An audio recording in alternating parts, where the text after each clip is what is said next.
Assalamualaikum warahmatullahi wabarakatuh. Kami dari kelompok 7 dengan judul Software System.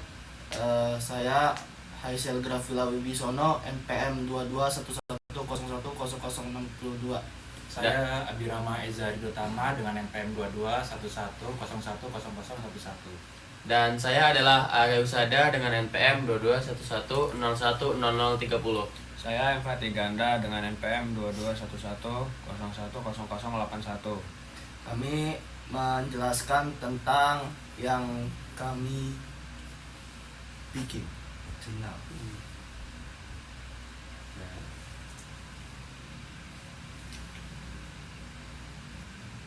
Nah, untuk bab pertama yaitu pengenalan sistem operasi akan dijelaskan oleh saya. Pertama-tama di bab 1 ini akan mengenalkan tentang pendahuluan.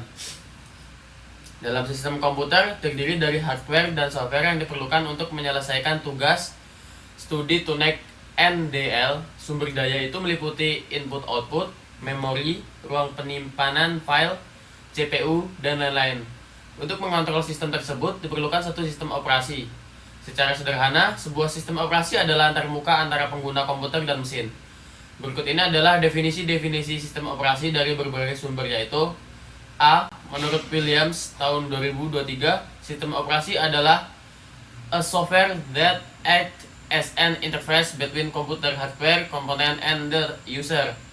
Dan menurut Java Point, sistem operasi adalah kumpulan program yang terorganisir dengan baik yang mengelola perangkat keras komputer. Kemudian menurut Bejus, sistem operasi adalah antarmuka antara perangkat keras, komputer, dan pengguna akhir. Pemrosesan data, berjalannya aplikasi, manajemen file, dan penanganan memori adalah hal-hal yang dikelola oleh sistem operasi komputer. Kemudian menurut Rana tahun 2023, an operating system OS is system software that act as interface or interheads the communication between an user and system. An operating system is an essential part of computer system that help the user to run various other software.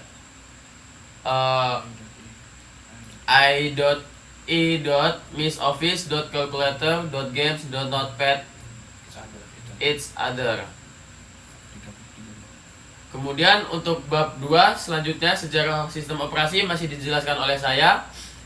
Untuk pendahuluan, teknologi informasi saat ini mengalami perkembangan sangat cepat. Perkembangan ini didorong oleh perkembangan zaman dan juga sesuai dengan kebutuhan manusia. Seperti halnya dengan sistem informasi.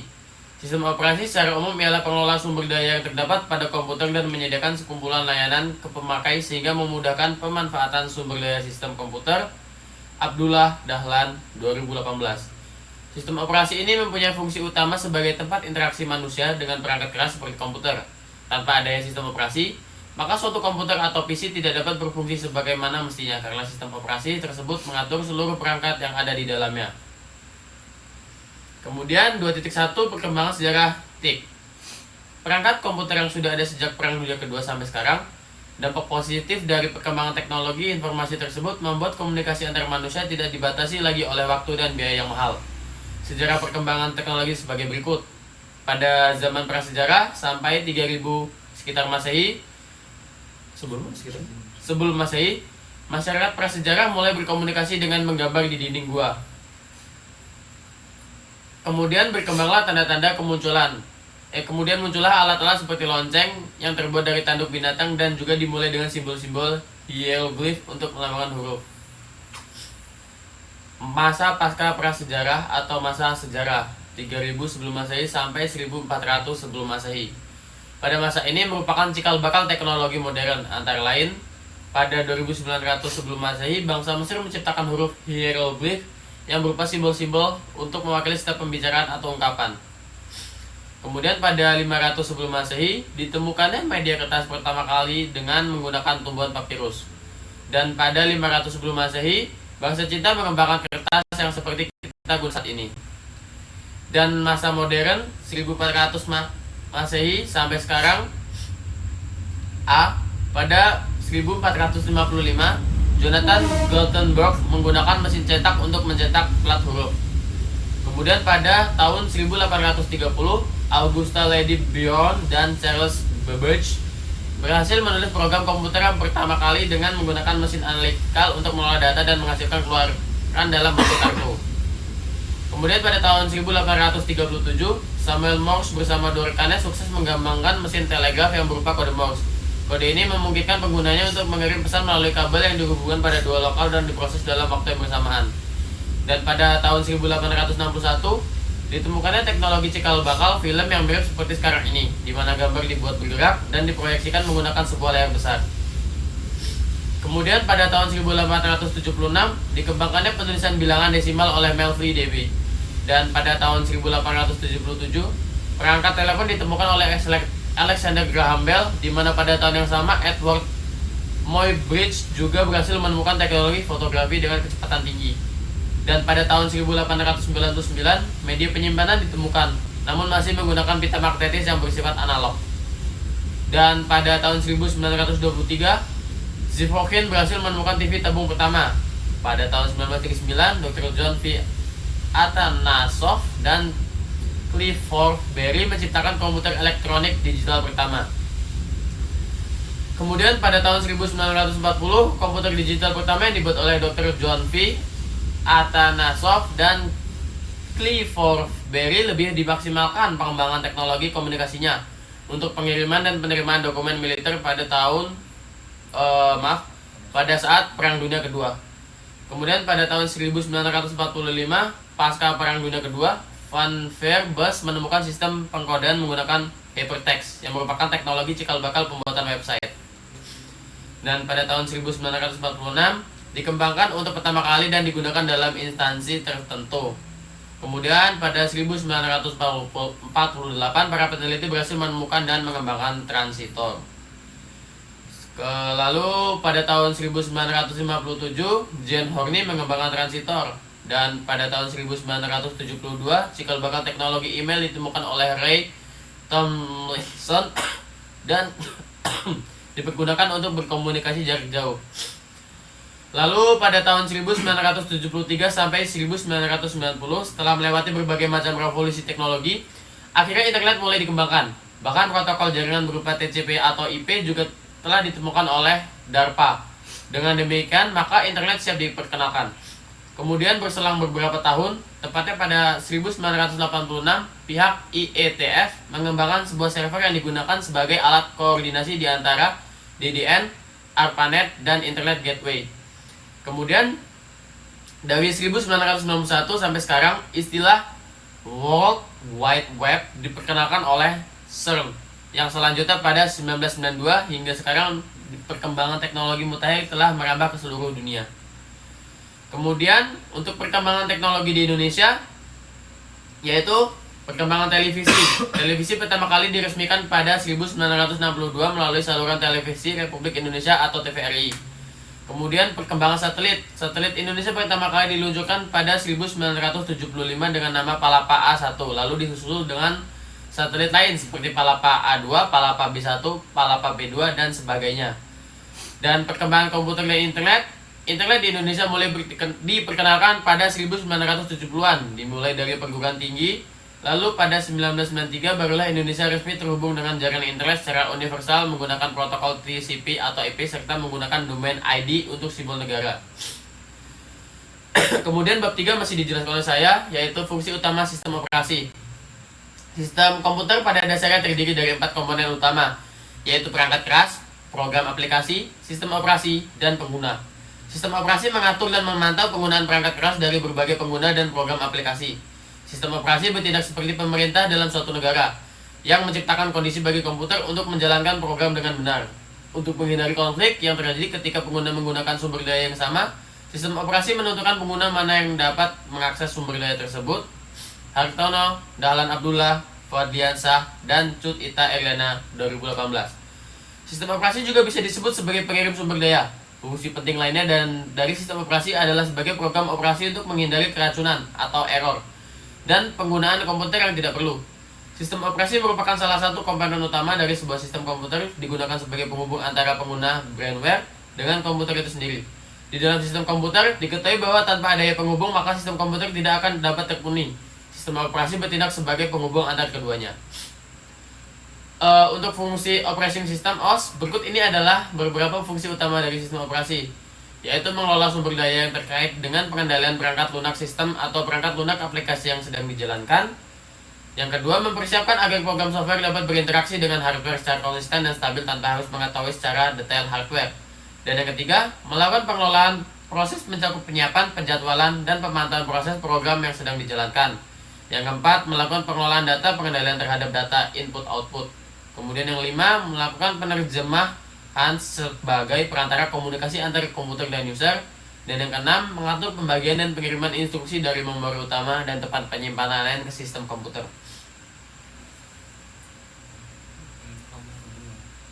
Kemudian untuk bab 4 akan dijelaskan oleh M. Fatih Ganda.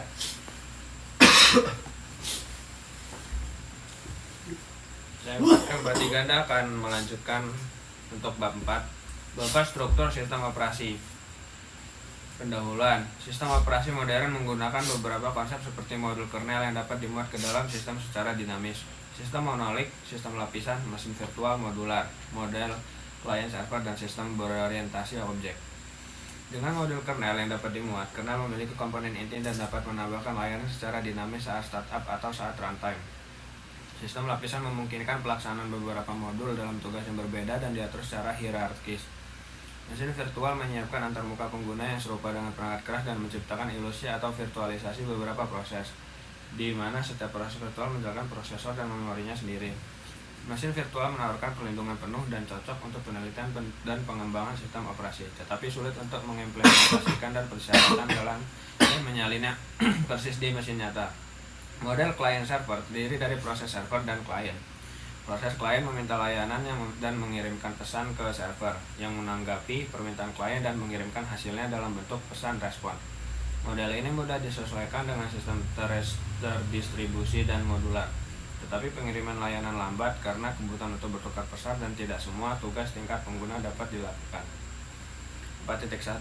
Ada beberapa struktur sistem operasi dan pernah dicoba, diantaranya sebagai berikut. Yang pertama, struktur monolitik. Sistem monolitik merupakan struktur sistem operasi sederhana yang dilengkapi dengan operasi dual pelayanan atau sistem call yang diberikan oleh sistem operasi. Yang kedua, sistem berlapis atau layered system. Struktur berlapis dimasukkan untuk mengutamakan kompleksitas rancangan dan implementasi sistem operasi. Tiap lapisan mempunyai fungsional dan antarmuka masukan atau keluaran antar muka dua lapisan bersebelahan yang terdefinisi bagus. Yang ketiga, kernel mikro. Mikrokernel merupakan seperangkat perangkat lunak dalam jumlah minimum yang menyediakan beragam mekanisme dasar yang dibutuhkan untuk bekerja sebagai sebuah sistem operasi, seperti halnya manajemen pengalamatan ruang tingkat rendah, manajemen thread, dan komunikasi antar proses. Dan keempat, modular atau modules. Modular adalah sebuah metode penggunaan program dengan cara memecah masalah menjadi beberapa kelompok masalah yang lebih kecil. Yang kelima, mesin maya atau virtual machine. Implementasi perangkat lunak dari sebuah mesin komputer yang dapat menjalankan program sama seperti layaknya sebuah komputer asli. Lalu yang keenam, client server model. Model interaksi di mana suatu program mengirimkan permintaan ke program lain dan menunggu tanggapan.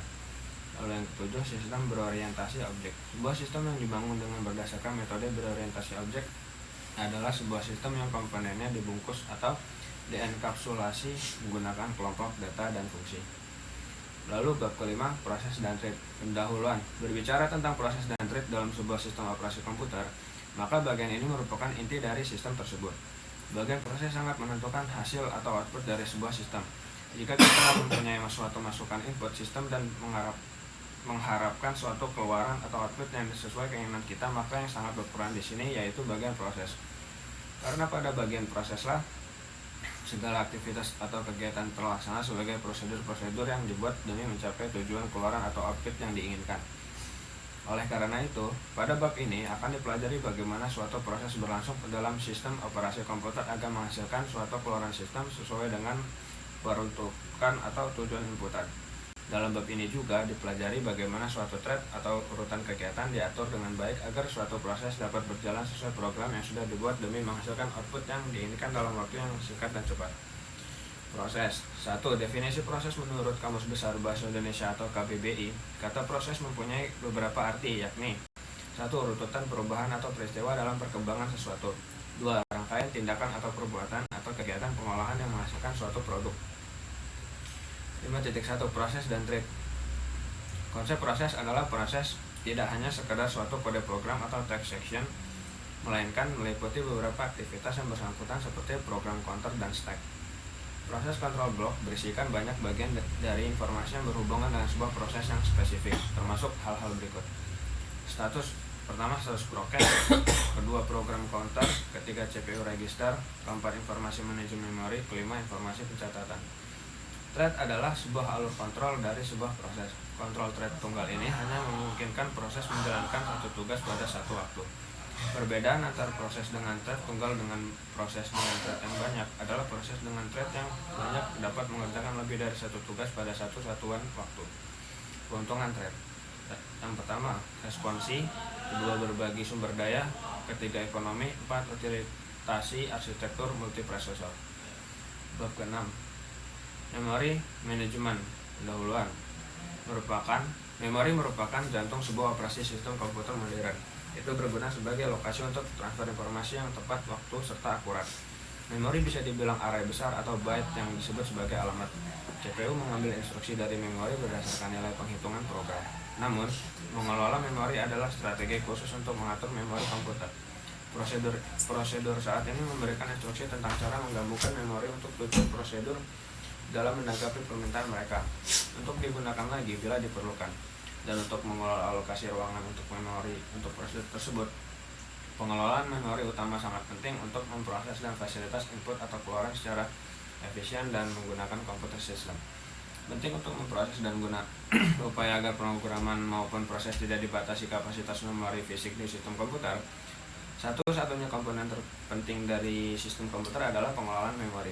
Kenangan harus ditinjau ulang dengan hati-hati agar: pertama, prosesor dapat dengan cepat mengakses data dan instruksi. Kedua, kurangnya efektivitas dalam pengambilan memori lambat. Ketiga, pemindahan data pada memori utama ke CPU dapat lebih efektif. Keempat, menyebutkan informasi yang diperoleh dan tidak diperoleh. 5. Sejajarkan memori dengan proses yang diperlukan. 6.1 Definisi memori manajemen. Memori manajemen adalah tindakan mengelola memori komputer. Kebutuhan utama manajemen memori adalah untuk menyediakan cara untuk secara dinamis mengalokasikan bagian-bagian dari memori untuk program atas permintaan mereka, dan membebaskan untuk digunakan kembali ketika tidak lagi diperlukan. Ini sangat penting untuk setiap sistem komputer canggih, di mana lebih dari satu proses mungkin berlangsung setiap saat. Alamat memori. A. Alamat memori mutlak atau alamat fisik. Sel memori pada memori kerja adalah sumber daya berbentuk fisik, sehingga untuk mencapai sel memori ini digunakan kata pengenal. Maka disebutlah alamat fisik, dan karena nomor alamat fisik ini bersifat mutlak atau nomor setiap sel adalah tetap, maka disebut juga alamat mutlak. B. Alamat memori relatif atau alamat logika. Alamat memori yang digunakan oleh program atau data berurutan atau berjulat. Jika kita menggunakan alamat 1, maka kita pun menggunakan alamat 2, 3, dan seterusnya. Dan untuk satu informasi, jika alamat awalnya 0 dan alamat lainnya relatif terhadap alamat 0 ini, maka dinamakan alamat relatif, dan alamat tersebut adalah logika dari untaian alamat yang menyimpan informasi, maka dikenal alamat memori logika. Contoh, alamat awal relatif 0, alamat awal fisik 14726. Maka selisihnya sama dengan relokasinya sama dengan 14726 dikurang 0 sama dengan 14726. 6.3 Fungsi manajemen memori. Mengelola informasi yang dipakai dan tidak dipakai, mengalokasikan memori ke proses yang diperlukan, mendealokasikan memori dari proses telah selesai, mengelola swiping atau paging antara memori utama dan disk. 6.4 Partisi memori. Partisi memori adalah pembagian hard disk menjadi beberapa bagian yang digunakan untuk mempermudah manajemen file. 6.5 Syarat pengelolaan memori. Relokasi, proteksi, sharing, organisasi logika, dan organisasi fisik. Lalu bab 7 akan dilanjutkan oleh Aisel Grafila.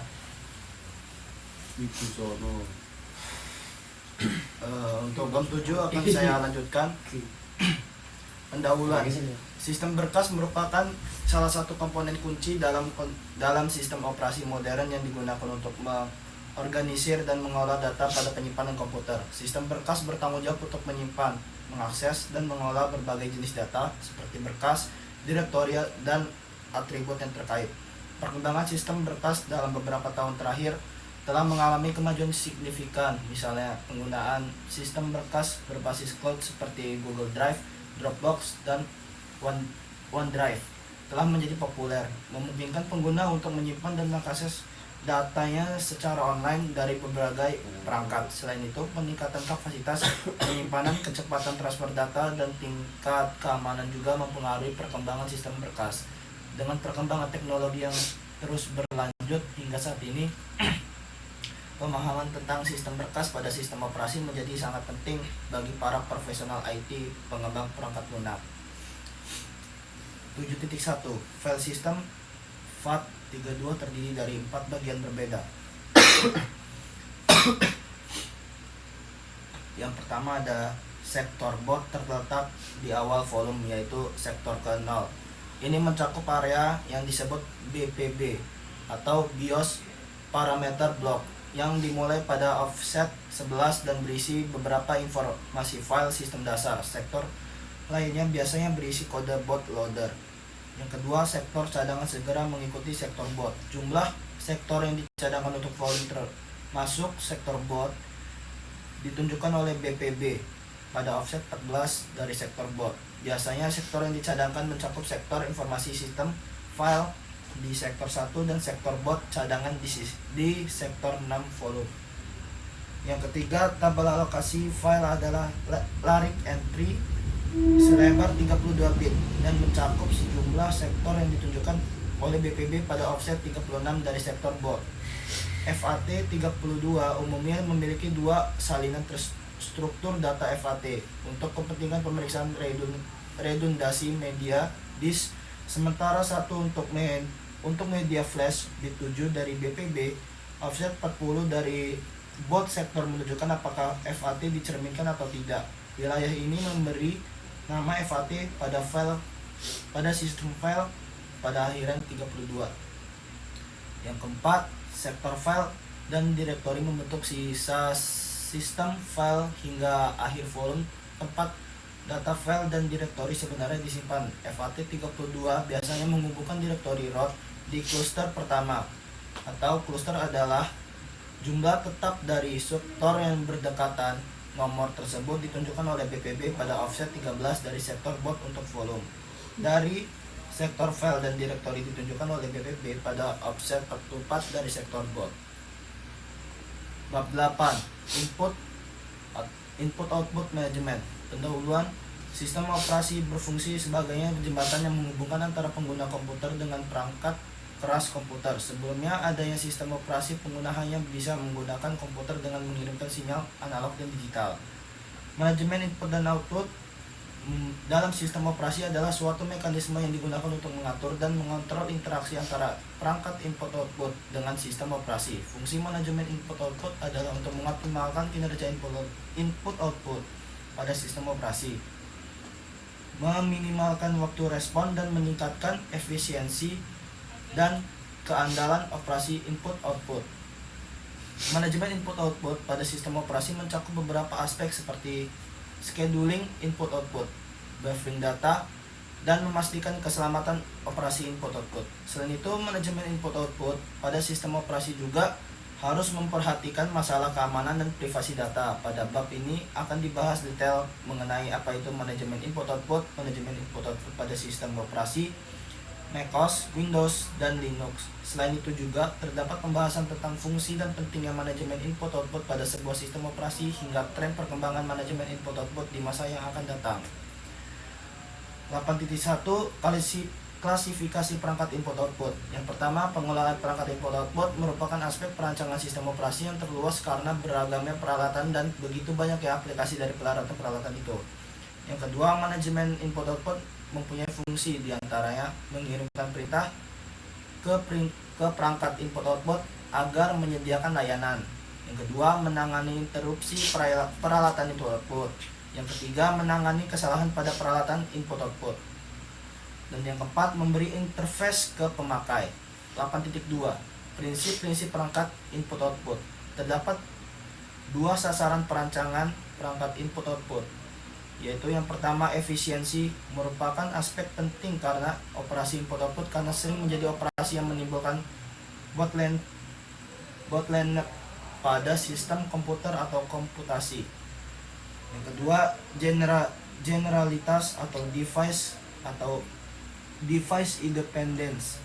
Selain berkaitan dengan simplisitas dan bebas dari kesalahan, diharapkan juga menangani sebuah grup peralatan secara beragam. Pernyataan ini ditetapkan dari cara proses-proses memandang peralatan input-output dan cara sistem operasi mengelola peralatan-peralatan operasi input-output. 8.3 Masalah-masalah pada perancangan manajemen input-output. Yang pertama, penamaan yang seragam atau uniform naming. Nama berkas atau peralatan adalah string atau integer, tidak tergantung pada peralatan sama sekali. Yang kedua, penanganan kesalahan atau error handling. Umumnya penanganan kesalahan ditangani sedekat mungkin dengan perangkat keras. Yang ketiga, transfer sinkron versus asinkron. Kebanyakan fisik input-output adalah asinkron. Pemroses mulai transfer dan mengabaikannya untuk melakukan kinerja lain sampai interupsi tiba. Pemrograman pemakai sangat lebih mudah ditulis jika operasi-operasi input-output berorientasi blok.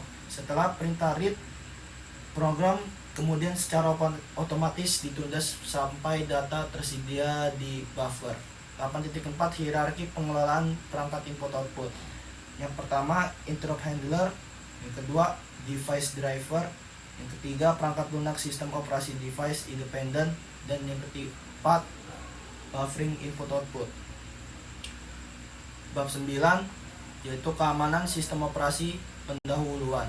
Keamanan sistem operasi merupakan aspek kritis dalam dunia teknologi informasi. Seiring dengan perkembangan teknologi, sistem operasi digunakan dalam berbagai perangkat, mulai dari komputer pribadi, server, ponsel pintar, hingga perangkat Internet of Things atau IoT. Melindungi sistem operasi dari ancaman keamanan menjadi prioritas utama untuk menjaga integritas, kerahasiaan, dan ketersediaan data serta menghindari potensi kerugian yang dapat ditimbulkan. IBM 2023 LI et al. 2021. Operasi sangat penting adalah karena sistem operasi berfungsi sebagai jantung dari perangkat komputer atau Burgess 2019. Selain itu, sistem operasi juga bertanggung jawab untuk mengelola akses pengguna dan mengontrol izin untuk mengakses sumber daya. Andres 2014. Jika keamanan sistem operasi lemah, pelaku yang tidak berwenang dapat dengan mudah mendapatkan akses ke data dan layanan penting, mengakibatkan potensi kebocoran data atau penyalahgunaan informasi. 9.1 Sistem operasi. Sistem operasi merupakan komponen pengelola peranti lunak dasar atau essential komponen tersistem sebagai pengelola sumber daya perangkat keras komputer atau hardware dan menyediakan layanan umum untuk aplikasi perangkat lunak. Sistem operasi mempunyai dua tugas utama, yaitu yang pertama, pengelola seluruh sumber daya sistem komputer atau sebagai resource manager. Yang kedua, sistem operasi sebagai penyedia layanan sebagai extended atau virtual machine. 9.2 Keamanan. Istilah keamanan atau security dan proteksi atau protection sering digunakan secara bergantian untuk menghindari kesalahpahaman. Istilah keamanan mengacu pada seluruh masalah keamanan dan istilah mekanisme proteksi mengacu ke mekanisme sistem yang digunakan untuk memproteksi atau melindungi informasi pada sistem komputer. Keamanan sistem operasi merupakan bagian masalah sistem komputer secara total, tapi telah menjadi bagian yang meningkat kepentingannya. Pengaman secara fisik dengan membatasi pengaksesan fisik secara langsung dengan fasilitas sistem komputer harus dilakukan juga. 9.3 Keamanan sistem operasi. Yang pertama, protokol. User datagram protokol salah satu protokol lapisan transport TCP atau IP yang mendukung komunikasi yang tidak andal atau unreliable tanpa koneksi atau connectionless antara host-host dalam jaringan yang menggunakan TCP/IP. Protokol ini didefinisikan dalam RFC 768. Yang kedua, firewall. Firewall adalah suatu sistem perangkat lunak yang mengizinkan lalu lintas jaringan yang dianggap aman untuk bisa melaluinya dan mencegah lalu lintas jaringan yang dianggap tidak aman. Jenis-jenis firewall. Persona firewall didesain untuk melindungi sebuah komputer yang terhubung ke jaringan dari akses yang tidak dikehendaki. Network firewall didesain untuk melindungi jaringan secara keseluruhan dari berbagai serangan. Fungsi firewall memiliki beberapa fungsi yang sangat penting. Di antaranya adalah yang pertama, mengatur dan mengontrol lalu lintas jaringan. Yang kedua, melakukan autentikasi terhadap akses. Yang ketiga, melindungi sumber daya dalam jaringan privat. Yang keempat, mencatat semua kejadian dan melaporkan kepada administrator. Selanjutnya dijelaskan oleh Abirama Eza. Saya Abirama Eza Utama akan menjelaskan bab 10 tentang networking. Jaringan komputer adalah salah satu bagian penting dalam sebuah sistem operasi. Jaringan komputer dapat menghubungkan sebuah perangkat dengan perangkat-perangkat lainnya. Jaringan juga menjadi dasar dari internet yang kita kenal saat ini. Jaringan komputer juga menjadi kunci untuk pemrosesan data. Jaringan komputer. Sebuah jaringan komputer adalah sebuah koneksi atau sekumpulan koneksi dari minimal 2 buah komputer atau node. Tujuan dari dibentuknya jaringan komputer adalah pertukaran data. Dalam buku Networking Bible oleh Barry Sosinsky 2009, didefinisikan jaringan dibangun dari berbagai komponen, perangkat komputer, switch, kabel, dan perangkat jaringan lainnya. Untuk mengklasifikasikan jaringan ke dalam berbagai jenis, kita perlu mempertimbangkan faktor-faktor seperti jumlah elemen, distribusi objek, dan metode koneksi. Ada beberapa jenis jaringan komputer yang sering kita lihat dan diklasifikasikan menurut cakupan areanya, yaitu yang pertama LAN atau Local Area Network. LAN atau Local Area Network adalah konsep yang menghubungkan perangkat jaringan dalam jarak yang relatif pendek. Biasanya digunakan untuk gedung sekolah, kantor, rumah, dan lain-lain. Konsep jaringan LAN ini cenderung menggunakan konektivitas tertentu, terutama Ethernet dan token ring. Ada juga LAN yang menggunakan teknologi jaringan wireless atau nirkabel dengan Wi-Fi dan dikenal dengan nama Wireless Local Area Network atau LAN. MAN, Metropolitan Area Network. MAN atau Metropolitan Area Network adalah konsep yang menghubungkan perangkat jaringan dari satu kota ke kota lainnya. Jika penggunaan LAN sudah tidak memungkinkan untuk membangun jaringan, maka jaringan MAN akan digunakan. Karena cakupannya lebih besar dari LAN, maka MAN menggunakan perangkat khusus dan memerlukan operator telekomunikasi yang bertugas sebagai penghubung antar jaringan komputer. WAN atau Wide Area Network. WAN atau Wide Area Network adalah konsep yang menghubungkan perangkat jaringan komputer yang mencakup wilayah super luas dan menggunakan peralatan yang super canggih. Bab 11, virtualisasi. Virtualisasi adalah teknologi yang dapat Anda gunakan untuk membuat representasi virtual dari server, penyimpanan, jaringan, dan mesin fisik lainnya. Perangkat lunak virtual meniru fungsi perangkat keras fisik untuk menjalankan beberapa mesin virtual secara bersamaan pada satu mesin fisik. Pertama, definisi virtualisasi. Teknologi virtualisasi adalah teknologi untuk membuat komputer fisik bertindak seolah-olah komputer tersebut adalah dua komputer non-fisik atau komputer virtual atau lebih. Masing-masing komputer non-fisik tersebut memiliki arsitektur dasar yang sama dengan komputer fisiknya. Ada berbagai cara untuk melakukan hal ini. Tiap cara mempunyai kelebihan dan kekurangan masing-masing. Yang ketiga, emulasi dan simulasi. Emulasi adalah konsep yang mengizinkan sebuah lingkungan untuk berakting sebagai sebuah lingkungan yang lain. Ini dapat digambarkan sebagai impersonasi yang canggih. Lingkungan adalah platform untuk eksekusi sistem operasi atau arsitektur perangkat keras. Hal ini merupakan cara termudah dan konsep paling sederhana untuk diimplementasikan.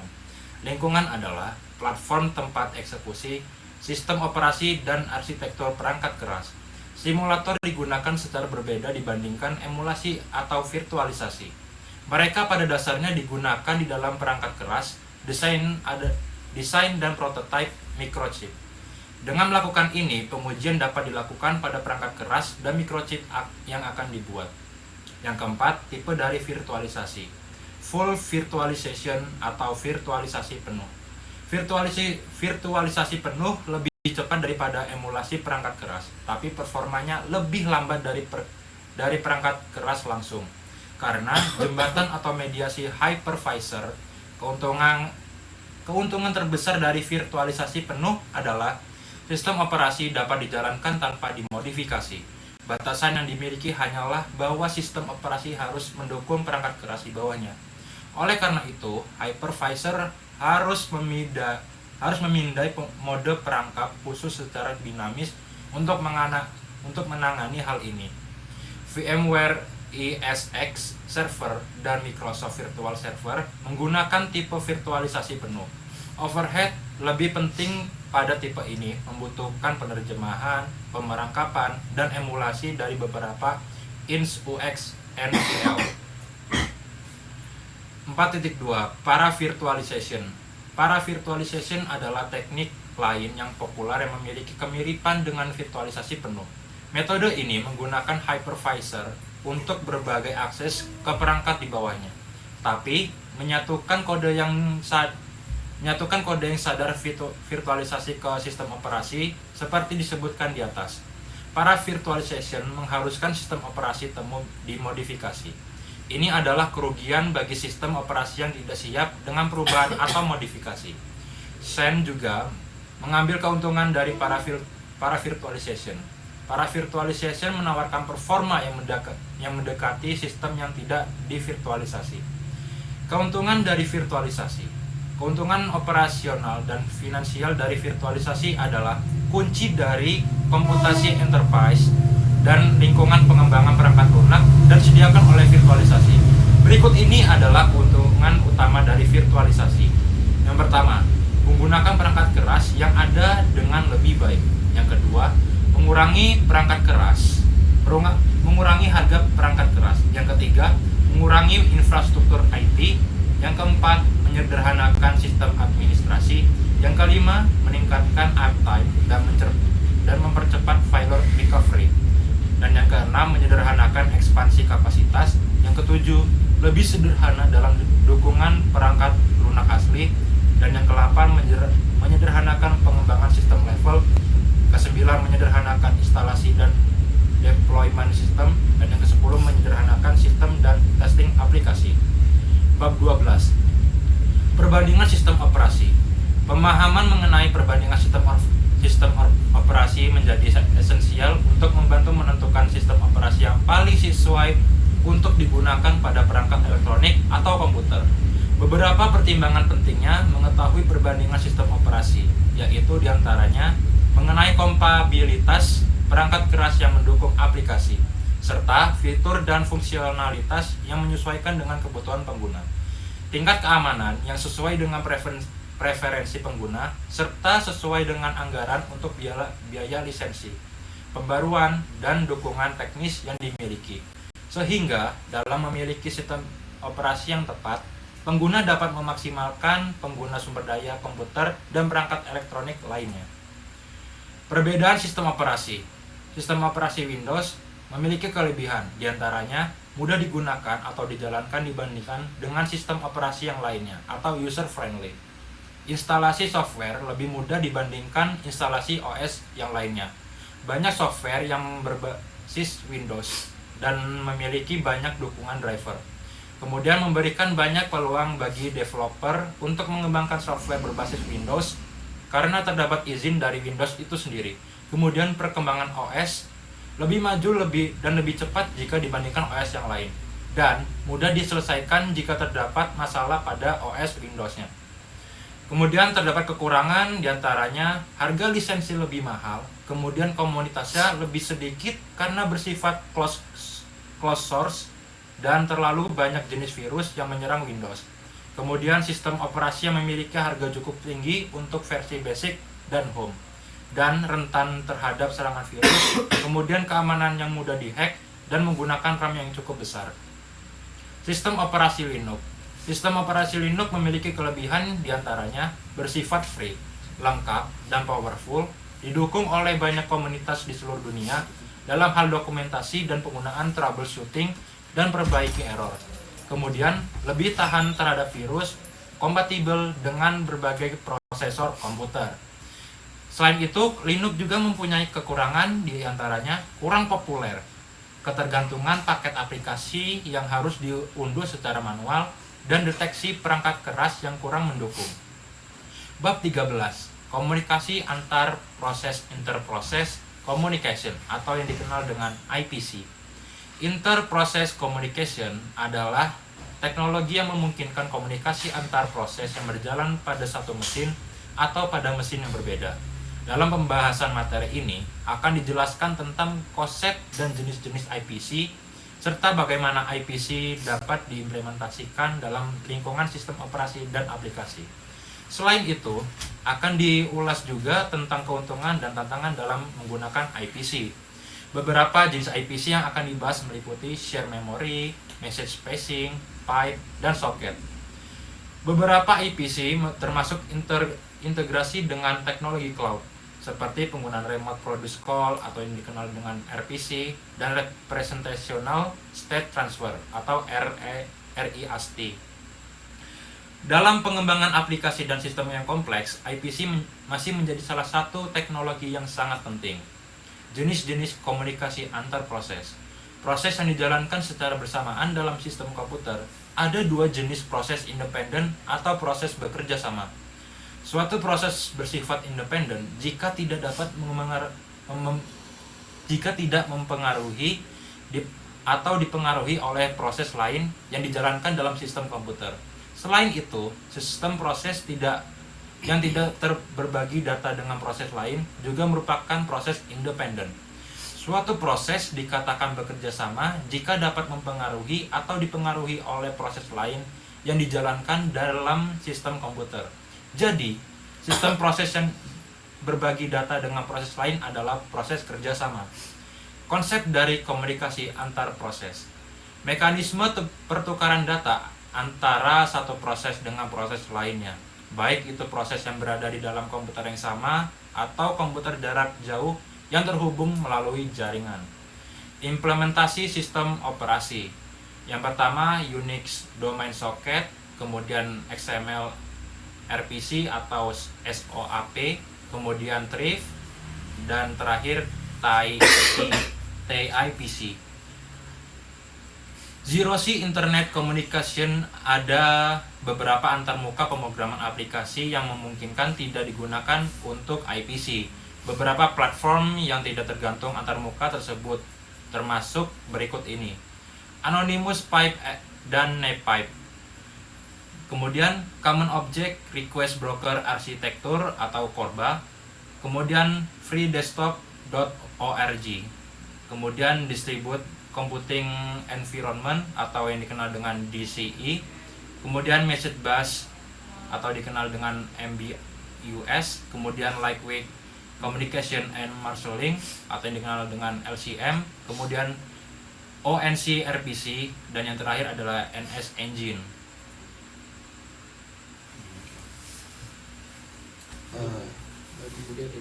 Kemudian ini adalah sumber-sumber dari jurnal kami. Mungkin itu saja presentasi dari kelompok kami. Kurang lebihnya mohon maaf. Kami akhiri. Wabillahi taufiq wal hidayah. Wassalamualaikum warahmatullahi wabarakatuh. Tahu jauh dulu.